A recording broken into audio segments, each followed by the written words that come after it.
أنفسنا ومن سيئات أعمالنا من يهده الله فلا مضل له ومن يضلل فلا هادي له نشهد أن لا إله إلا الله وحده لا شريك له ونشهد أن محمدا عبده ورسوله صلى الله عليه وسلم لا نبي بعده رب اشرح لي صدري ويسر لي أمري wahlul 'uqdatam min lisani yafqahu qawli.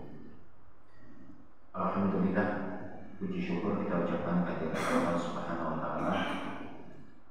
Ya, hari ini Allah masih memberikan kesehatan kepada kita dan kesempatan untuk bertemu untuk bersilaturahmi, kemudian untuk melaksanakan ibadah sholat subuh tadi yang sudah kita laksanakan secara berjamaah. Berharap kita kepada Allah semoga ibadah subuh kita diterima oleh Allah Subhanahu wa taala dan mengikis dosa dan kekeliruan yang kita lakukan dari pada Isya semalam sampai ke subuh ini, dan semoga kita masih menjaga diri sampai masuk kepada zuhur nanti. Allah yang Maha Pengasih lagi Maha Penyayang, yang Maha Tunggal, yang Maha Ahad, yang Maha Esa, yang tidak ada serupa dengannya, laisa kamitslihi syai'. Salawat dan salam kepada Nabi Allah Muhammad sallallahu alaihi wasallam, dan Allahumma shalli ala Muhammad wa ala ali Muhammad. Uswatun hasanah buat kita semua, contoh suri tauladan hidup buat seluruh umat manusia. Rasulullah sebagai uswatun hasanah tidak saja di kalangan umat Islam, bahkan di luar Islam pun beliau menjadi panutan, menjadi rahmatan lil alamin. Jemaah sekalian yang berbahagia, pagi hari ini sebagaimana biasa tatap muka sebelumnya, kembali kita mencoba untuk mengambil pelajaran yang jelas dari perbandingan agama yang mana ini memang begitu sangat penting dan sangat krusial, seperti yang pernah kita bahas pada pertemuan-pertemuan sebelumnya. Kita hari ini akan membahas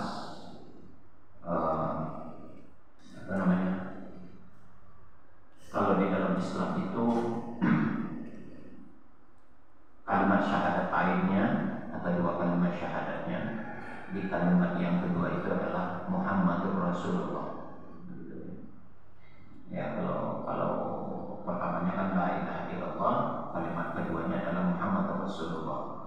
Tidak Tuhan kecuali Allah atau selain Allah. Lalu Nabi Muhammad adalah utusan Allah. Nah, kita mencoba mengambil syahadat itu sebagai acuan dan referensi pembicaraan kita pagi ini. Cuman kalimatnya bukan Muhammad Rasulullah, tapi Yesus Rasulullah. Ini yang menjadi mendasari salah satu keyakinan kita, perbedaannya antara kita umat Islam dengan yang beragama Kristen tentunya, ataupun saudara-saudara kita yang beragama Kristiani. Perbedaan keyakinan tentang Yesus, kalau di Islam itu memang dia dijadikan sosok yang dijadikan seorang nabi, rasul, utusan Allah, itu udah kita nggak ragu tentang itu. Nanti kita ambil dari perspektif Islam seperti apa, perspektifnya Al-Quran seperti apa, dan perspektif Injil ataupun Alkitab seperti apa. Sementara di saudara-saudara kita yang beragama Kristen, Yesus itu tidak diposisikan sebagai utusan Allah, tapi sebagai Tuhan itu sendiri. Jadi di situ dia posisinya manusia 100% dan Allah 100%. Kalau di dalam saudara-saudara kita beragama Kristen itu yang mendasari pola keyakinan mereka itu Yohanes pasal 1 ayat 1. Mula-mulanya adalah firman. Lalu firman itu bersama Bapa. Lalu firman itu adalah Bapa. Atau dalam kalimat yang lainnya, mula-mulanya adalah firman. Firman itu bersama Allah. Lalu firman itu adalah Allah. Nah, itu yang menjadi konotasi Yesus itu menjadi Bapa atau menjadi Allah itu sendiri. Itu yang mendasari pola pemikiran mereka. Sementara di dalam keyakinan kita umat Islam, sangat banyak di dalam Al-Quran itu yang menjadi sandaran kita untuk mengakui, berbicara bahwasanya Yesus itu tidak sampai levelnya kepada level Allah, tapi levelnya kepada seorang utusan Allah ataupun Rasul kalau dalam bahasa Arabnya, atau Nabi bahasa lainnya. Dari mana Islam mengambil kalimat itu atau dasar berpijaknya? Itu ada nanti di dalam surat. Saya mau menyebutkan ada beberapa ayat di dalam Al-Quran yang menjadi dasar bahwasanya Yesus adalah hanya sekadar utusan Allah atau seorang nabi. Yang pertama ada di dalam surat Az-Zukhruf ayat 59. In huwa illa 'abdun an'amna 'alaihi wa ja'alnahu mathalan li bani Israil. Kata Yesus atau kata Isa, di dalam Al-Quran nggak mungkin disebut Yesus, tentu sudah pasti Isa. Kata Isa tidak lain hanyalah seorang hamba, dan kami berikan kepadanya kenabian, hikmat kenabian, dan kami jadikan dia sebagai tanda bukti kekuasaan Allah untuk Bani Israel. Ini firman Allah yang mengatakan Isa itu hanya seorang nabi. Kemudian ada lagi di dalam surat Maryam ayat yang ke-30. Wala ini Abdullahi atani al-kitab wa ja'alani nabiyyan. Kata Isa, sesungguhnya aku ini hanyalah seorang hamba Allah. Ya. Ini Abdullah, gitu katanya. Ya, aku ini hanya hamba Allah. Dia, yakni Allah, memberiku Alkitab, yakni Injil, dan dia menjadikanku seorang nabi. Itu dalam surat Maryam ayat yang ke-30. Kemudian ada juga di dalam Ali Imran ayat 51. Innallaha rabbi wa rabbukum fa'buduhu hadza siratal mustaqim. Inilah jalan apa sesungguhnya, kata Nabi Isa, sesungguhnya Allah itu Tuhanku dan Tuhan kamu. Karena itu sembahlah Dia, inilah jalan yang lurus. Itu dalam Ali Imran. Ayat ini sangat, kalau kita cari di dalam Alkitab, itu sangat sejalan dengan Matius pasal 3 ayat 8. Di sana itu berbunyi hukum yang pertama itu adalah dengarlah hai Israel bahwa Tuhan kita itu Allah, bahwa Allah adalah Tuhan kita dan Tuhan itu esa adanya. Nah begitu bunyi. Jadi sangat matching dengan Ali Imran ayat 51 itu sangat dekat. Innallaha rabbi wa rabbukum fa'buduhu hadza siratal mustaqim. Ada pengakuan dari Nabi Isa bahwasanya Allah itulah Tuhan kita. Dalam Matius itu begitu. Kemudian lagi di dalam surat Az-Zukhruf juga, di dalam ayat yang ke-63 sampai 64, kata Allah, "Walamma jaa'a Isa bil bayyinati qala qad ji'tukum bil hikmati wa liyubayyina lakum ba'dal ladzina takhtalifuna fihi fattaqullaha wa ati'un. Innallaha wa rabbi wa rabbukum fa'buduhu hadza siratal mustaqim." Jadi apa yang disampaikan tadi di dalam Ali Imran diulang lagi dalam Az-Zukhruf ayat 63 ayat 64. Dan kata Isa, kata Allah, datang membawa keterangan. Dia berkata, sesungguhnya aku datang kepadamu dengan membawa hikmah. Kata-kata hikmah ini adalah kenabian dan Injil. Dan untuk menjelaskan kepadamu sebagian dari apa yang telah kami perselisihkan dan bertentangan. Maka bertakwalah kepada Allah dan taatlah kepadaku. Sesungguhnya Allah dialah Tuhanku dan Tuhan kamu, maka sembahlah Dia. Inilah jalanku yang lurus. Itu adalah Al-Zukhruf. Kita ambil lagi konsep Al-Quran biar lebih kuat keyakinan kita tentang Isa atau Yesus. Dalam Al-Maidah ayat 17, laqad kafara alladziina qalu innallaha huwal masih ibnu Maryam. Qul faman yamliku minallahi syai' in arada an yuhlikal masih ibnu Maryam wa ummuhu wa man fil ardi jami'an walillahi mulku samawati wal ardh wa ma bainahuma yakhluqu ma yasha' wallahu 'ala kulli syai'in qadir. Sesungguhnya telah kafirlah orang-orang yang berkata sesungguhnya Allah itu ialah Al-Masih putra Maryam. Katakanlah, maka siapa gerangan yang dapat menghalangi kehendak Allah jika dia hendak membinasakan Al-Masih putra Maryam itu sendiri beserta ibunya dan seluruh orang-orang yang berada di bumi semuanya. Kepunyaan Allah lah kerajaan langit dan bumi dan apa yang ada di antara keduanya. Dia menciptakan apa yang Dia kehendaki dan Allah Maha Kuasa atas segala sesuatu. Kemudian Al-Maidah ayat 72. Laqad kafara alladziina qalu innallaha huwal masiih ibnu Maryam wa qala al-masiih ya bani Israil a'budullaha rabbi wa rabbukum innahu may yusyrik billahi faqad harramallahu 'alaihi jannah wa ma'wahu an-nar wa ma lizzalimin min ansar. Sesungguhnya telah kafirlah orang-orang yang berkata sesungguhnya Allah ialah Al-Masih putra Maryam. Padahal Al-Masih sendiri berkata, hai Bani Israel, sembahlah Allah Tuhanku dan Tuhanmu. Sesungguhnya orang yang mempersekutukan sesuatu dengan Allah, maka pasti Allah mengharamkan kepadanya surga dan tempatnya ialah neraka. Tidaklah ada bagi orang-orang zalim itu selain seorang penolong pun. Itu masih di dalam Al-Maidah ayat 72. Di ayat 73 terakhir ini sebagai dalil buat kita. Laqad kafara alladziina qalu innallaha tsalitsun tsalatsa wa ma min ilahin illahu wahid wa illam yantahu amma yaquluna la yamassanna alladziina kafaru minhum azabun alim. Sesungguhnya kafirlah orang-orang yang mengatakan bahwasanya Allah salah satu dari yang tiga. Ini tentang konsep trinitas di dalam Al-Quran. Padahal sekali-kali tidak ada Tuhan selain dari Tuhan yang esa.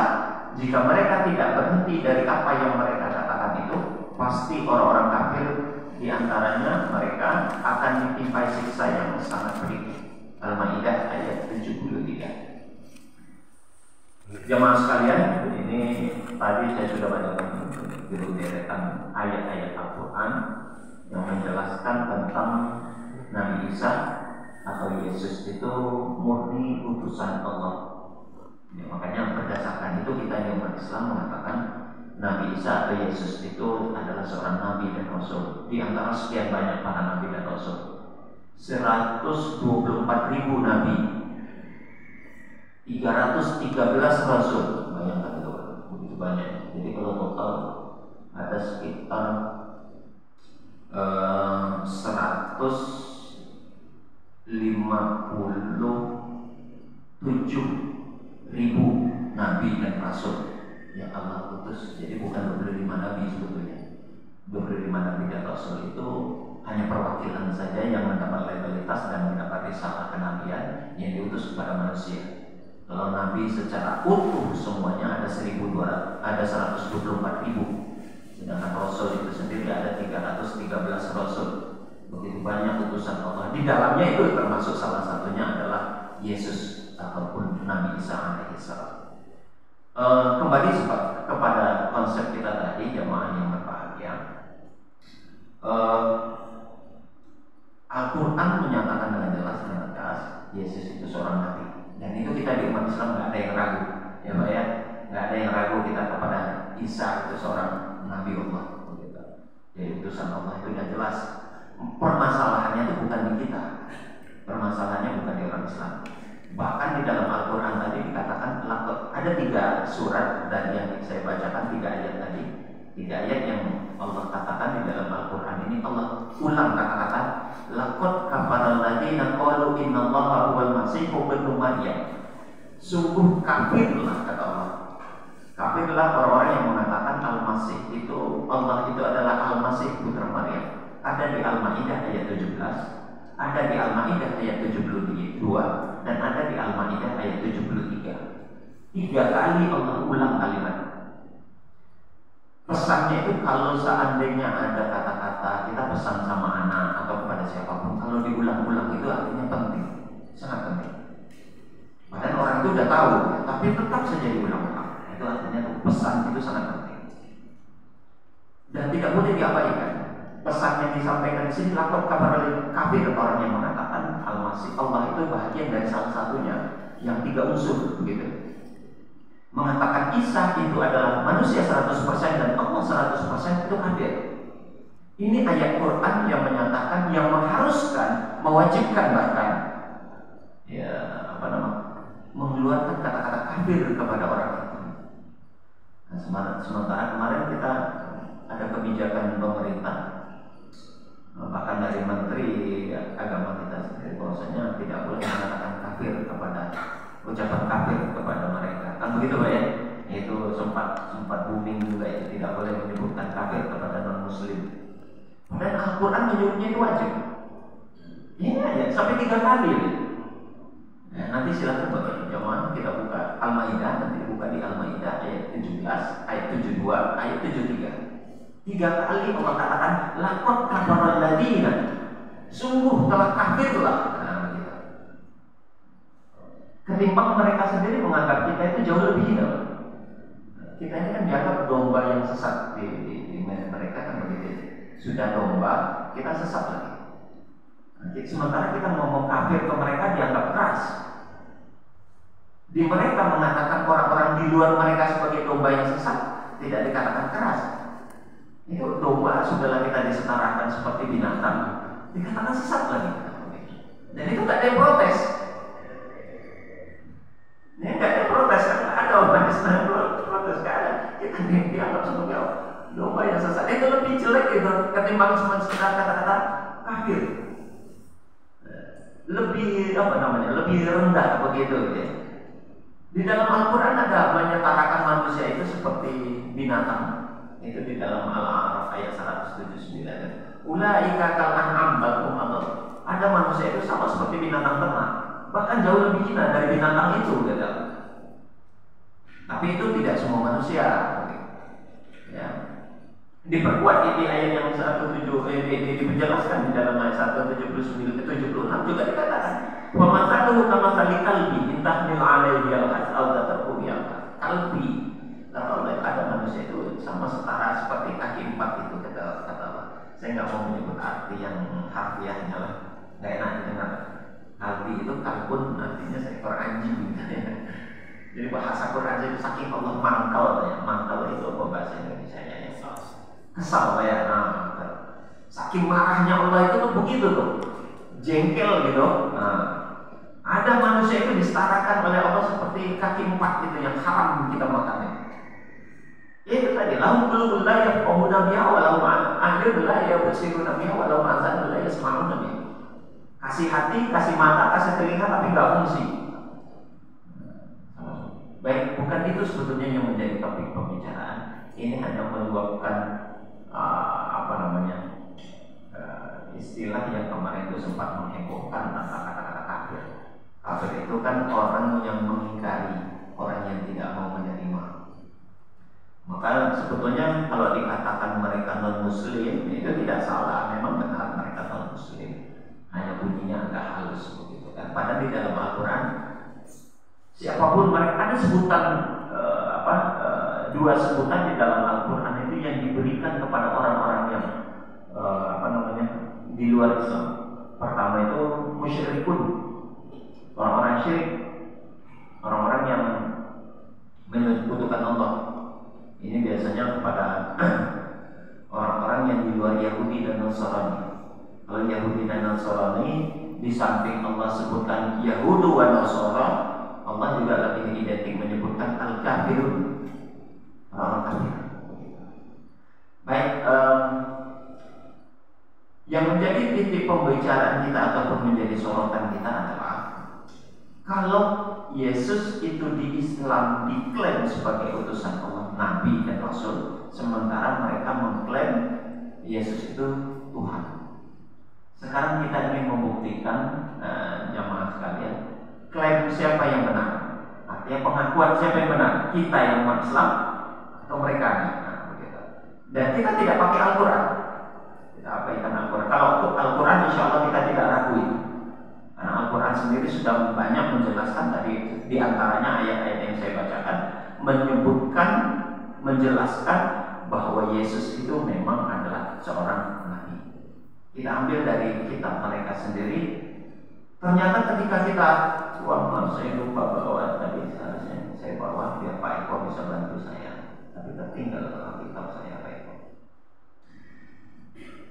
Ketika kita baca dan kita gali Alkitab itu sangat bertaburan begitu. Pengakuan, pernyataan dan perkataan Yesus itu sendiri, dia itu nabi, bukan Tuhan.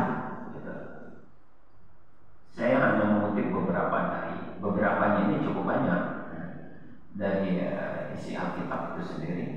Pertama dalam dalam kitab Yohanes pasal 4 ayat 19, ayat 34 dan ayat 44. Sama-sama kita simak baik-baik jemaah supaya nanti ini menambah mengukuhkan akidah kita.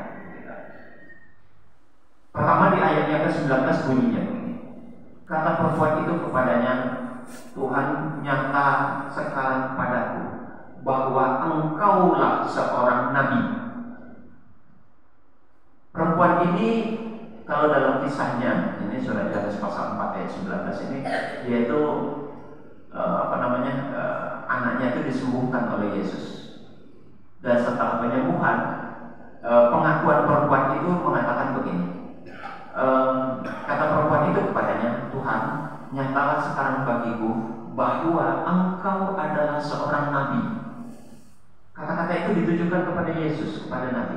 Pernyataan pertama dari seorang ibu yang anaknya, kalau dalam istilah agama kita Islam itu, Yesus itu kan mempunyai mukjizat menyembuhkan orang penyakit kusta. Jadi anaknya ini disembuhkan, maka pengakuan ibu itu, engkau seorang nabi. Nyatalah bahwa engkau adalah seorang nabi. Penyebutan nabi pertama. Kemudian kata Yesus kepada mereka, ini pengakuan Yesus sendiri. Kata Yesus kepada mereka, makananku ialah melakukan kehendak Dia yang mengutus aku.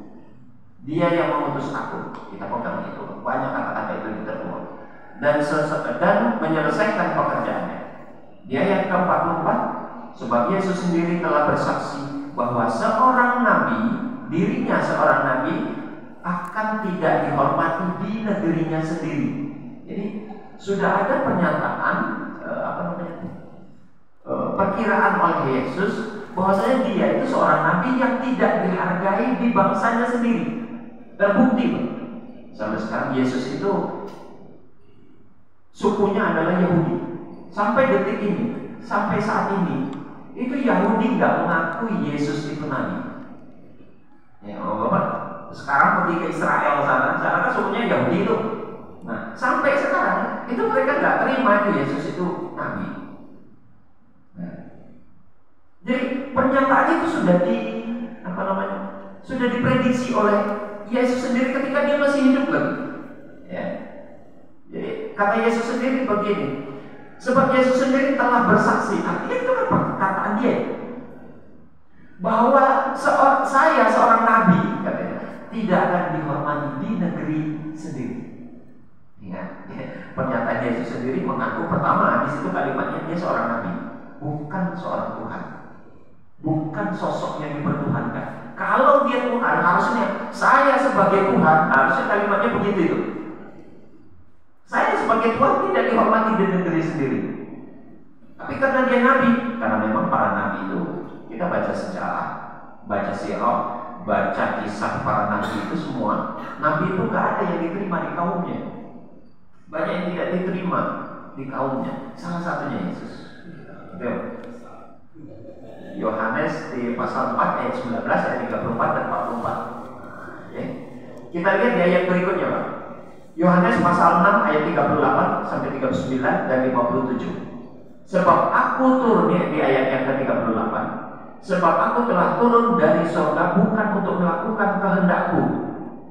Kita kritisi ayat ini di potongan ini.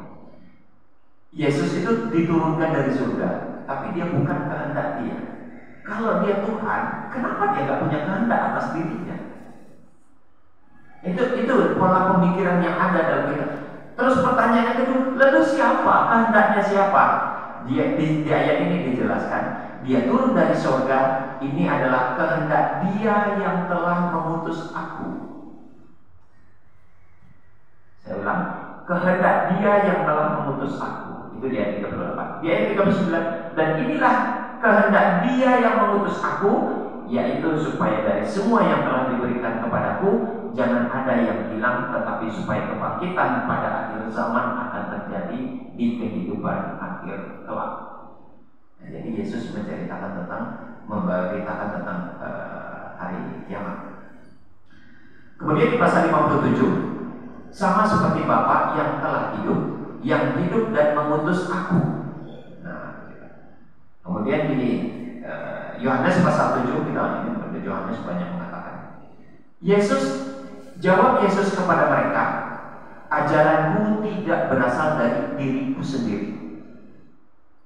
Silakan dicerna kalimat ini, saya ulang sedikit jemaah. Jawab Yesus, ini perkataan Yesus langsung. Jawab Yesus kepada mereka, mereka di sini adalah 12 orang muridnya. Yesus punya 12 orang muridnya yang itu akan mengembangkan agamanya.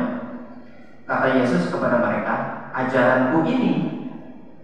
Kalau yang kita kenal ajaran Yesus awal itu memang tidak tersebut namanya apa ajarannya, tapi yang jelas kalau kita mengacu kepada surat Ali Imran ayat 84, di sana dikatakan wa nahnu lahu muslimun. Kata-kata nahnu itu salah satunya di dalamnya ada menyebutkan nama Yesus. Ya, wa nahnu lahu muslimun, kami semuanya beragama Islam.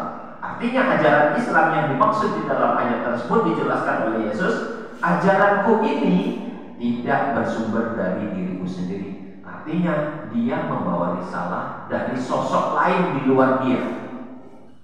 Bisa dipahami maksudnya Pak ya? Nah, kita lanjut. Tetapi ajaranku ini adalah ajaran dari dia yang mengutus aku. Kita pelan-pelan memahami kalimat ini. Saya ulang secara utuh ayat ini.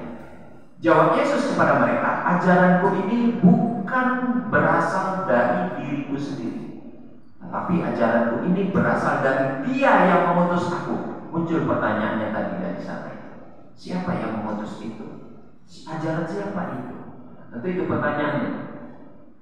Maka kata Yesus di ayat berikutnya, di ayat 33, tinggal sedikit lagi ajaranku ini akan kusampaikan, namun waktunya sedikit. Akan ada nanti utusan yang lain setelah aku. Ini prediksi, nanti kita bicara ayat ini khusus itu tentang nubuat Nabi Muhammad yang disampaikan oleh Yesus di dalam Alkitab.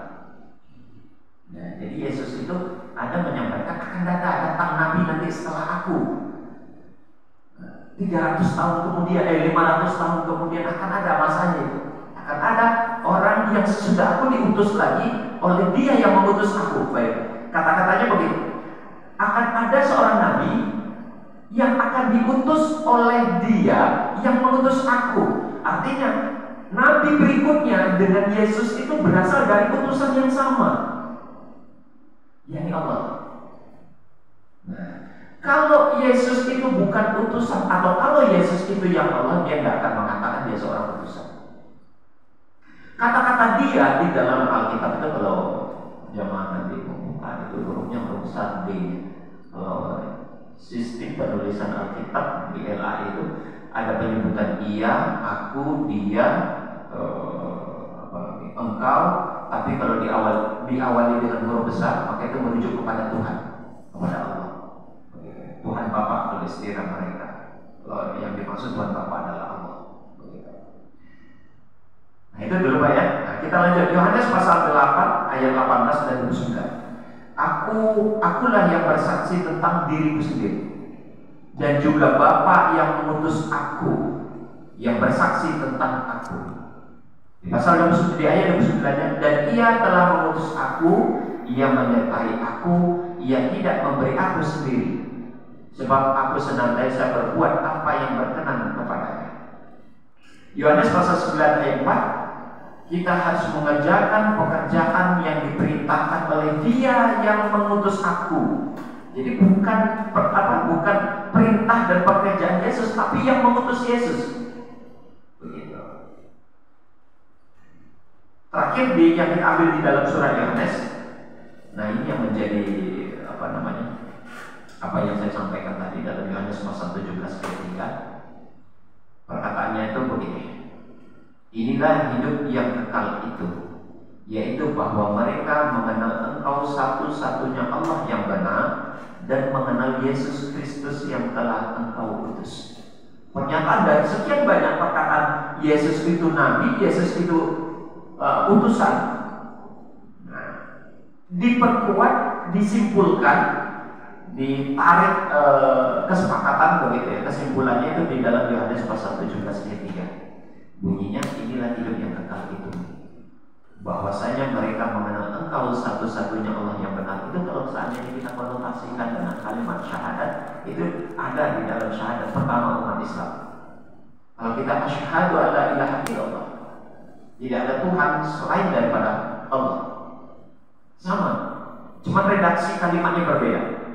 Bahwa mereka mengenal Engkau satu-satunya Allah yang benar. Kalau satu-satunya berarti nggak ada dua, nggak ada tiga, nggak ada unsur trinitas, mutlak dan absolut. Ya. Dan mengenal Yesus Kristus yang telah Engkau utus. Pernyataan jujur tentang pengakuan Yesus, Dia hanya seorang utusan. Jadi bukan nabi, bukan nabi. Maka hal tersebut juga disebutkan di dalam Matius, tadi surat-surat Yohanes. Di dalam Matius dikatakan begini, Pak. Matius pasal 6 ayat 4. Maka Yesus berkata kepada mereka, Aku adalah seorang nabi. Ya, seorang nabi dihormati dimanapun, tetapi kecuali di tempat asalnya sendiri, di antara kaum keluarga dan rumahnya. Apa yang dikatakan oleh Yohanes di pasal 4 ayat 19 itu ternyata diulang lagi di dalam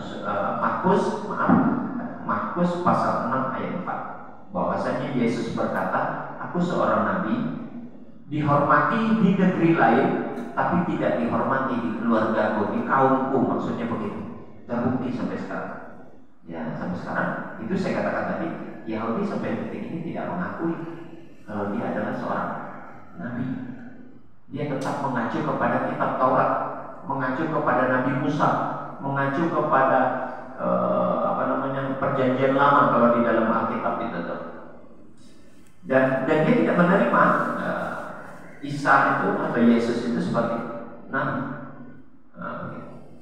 Apa yang dikatakan oleh Yesus di dalam Markus pasal 6 ayat 4 kita pertegas lagi, dipertegas lagi di dalam Lukas pasal 7 ayat 16 dan 39. Di ayat 16-nya, semua orang itu ketakutan dan mereka memuliakan Allah. Saya ulang. Semua orang ketakutan dan mereka semua memuliakan Allah. Kalau logika berpikirnya begini, kalau saja Yesus yang dianggap sebagai Tuhan, kenapa tidak Yesus yang dimuliakan? Itu yang menjadi bahan pemikiran. Di sini dengan jelas semua orang ketakutan dan mereka memuliakan Allah. Jadi yang dimuliakan Allah, bukan Yesus. Kenapa tidak Yesus yang dimuliakan? Karena ada potongan berikutnya ayat ini mengatakan begini. Mereka memuliakan Allah sembari Yesus berkata, Aku hanya seorang nabi yang besar. Nah, itu di dalam Lukas pasal 16. Muncul di tengah-tengah mereka dan Allah telah melawati umatnya. Kemudian di pasal yang di ayat 39, ketika orang Farisi yang mengundang Yesus melihat hal itu, ia berkata di dalam hatinya, Dia adalah seorang nabi yang besar. Itu kata orang-orang Farisi. Jadi jamaah sekalian, dari sekian banyak ayat-ayat Alkitab, sekali lagi kita tidak mereferensikan kepada Al-Quran saja. Perbandingan agama kita dari Al-Quran dan Alkitab, dari Al-Quran dengan Injil. Dan tidak ada satupun dari kedua kitab ini yang mengatakan Yesus itu Tuhan. Tidak. Jelas pengakuan Yesus beberapa kali dia mengatakan Dia adalah seorang nabi utusan Allah. Jadi berdasarkan ini maka menambah keyakinan kita kalau dari sisi keimanan, akidah atau tauhid, Yesus itu memang bukan Tuhan. Yesus bukan sesuatu yang harus disembah, tapi Dia adalah utusan Allah. Kalau kita melihat dan merujuk kepada referensi ayat-ayat yang ada, baik ayat yang ada di dalam Al-Quran maupun yang ada di dalam Alkitab sendiri, ternyata klaim yang benar itu kita umat Islam. Dan klaim itu tidak berasal dari Al-Quran saja. Alkitab pun mengatakan, baik di dalam Yohanes, di dalam Markus, di dalam Matius, di dalam kitab Lukas, itu 4 kitab yang diakui oleh saudara-saudara kita yang beragama Kristen, yang diakui sejak tahun 325 Masehi melalui Konsili Nisea. Nah, ternyata mengatakan 4 kitab itu mengatakan Yesus hanya seorang nabi, bukan Tuhan. bukan Allah, bukan Bapa. Tidak ada unsur di dalam dirinya itu ketuhanan itu gak ada. Dia hanya utusan. Logikanya begini. Kalau ada seorang pimpinan mengutus bawahan, itu otomatis dua posisi yang berbeda. Bapak-bapak menyuruh anak, mengutus anak untuk menyampaikan pesan ke orang lain, maka anak itu bukan bapaknya. Paham maksud saya, Pak? Nah, jadi pasti, ya anak tetap anak, bapak tetap bapak. Presiden memberikan mandat, memberikan amanah kepada menterinya untuk menyampaikan pesan kepada rakyat bangsa ini. Maka menteri sebagai perwakilan, sebagai utusan dari presiden. Menteri bukan presiden, presiden bukan menteri. Logikanya itu begitu. Karena dia utusan saja, membawa amanah. Nah, ini yang dilanjutkan oleh mereka, mengatakan seolah Yesus itu utusan dan dia sendiri yang sebagai utusan yang memutus. Gak logis. Maka saya memutus saya untuk menyampaikan pesan dari saya. Nah, itu logikanya nggak masuk gitu. Ya, saya memutus saya untuk menyampaikan pesan dari saya. Untuk apa diutus kalau begitu? Ya udah, sampaikan aja langsung. Kan begitu logikanya. Rasulullah Muhammad itu utusan Allah menyampaikan pesan ajaran-ajaran Islam kepada umat manusia. Karena memang dia sebagai utusan, sebagai nabi dan rasul, sama statusnya dengan Yesus. Ini yang menjadi penguat keyakinan kita jamaah sekalian. Melalui perbandingan agama ini kita melihat kebenaran Islam. Jawaban tentang Yesus itu utusan Allah tidak hanya tertuang di dalam Al-Quran. 4 kitab yang diyakini oleh mereka, yang diakui oleh mereka itu adalah firman Tuhan, baik di dalam Matius, Markus, Lukas, dan Yohanes. Ternyata sepakat 4 kitab ini mengakui, menceritakan, apalagi di Yohanes paling banyak menjelaskan. Itu hanya sebagian saja. Kalau jamaah nanti buka-buka itu di dalam Alkitab itu, dari pasal 4 sampai pasal 10, dari berbagai macam surat ayat-ayatnya, itu banyak menjelaskan tentang kisah Yesus itu diutus oleh Allah untuk membawa risalah ajaran Allah. Baik. Di situ juga ada tentang syahadat. Salah satunya syahadat yang saya sampaikan tadi itu di dalam Yohanes pasal 17 ayat 3. Inilah hidup yang kekal itu, bahwasanya kau mengenal satu-satunya Allah yang benar dan mengenal Yesus Kristus yang telah kau utus. Jadi jelas pernyataan Allah sebagai Tuhan, Yesus sebagai utusan. Nah, jelas tidak ada keraguan. Baik, jemaah sekalian, ini yang menjadi bahan pembicaraan kita pada pagi hari ini. Mungkin tidak banyak untuk hari ini, hanya untuk mengokohkan tentang akidah kita.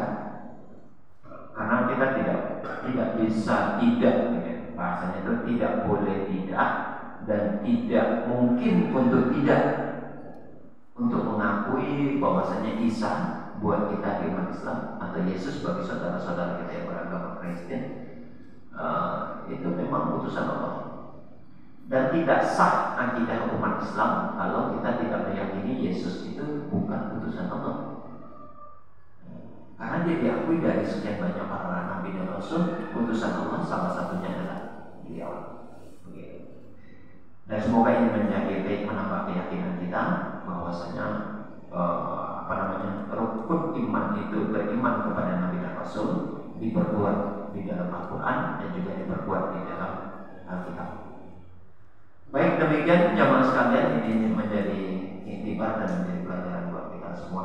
Silakan kalau ada yang ingin didiskusikan, mungkin ada yang mau dipertanyakan. Ya, silakan.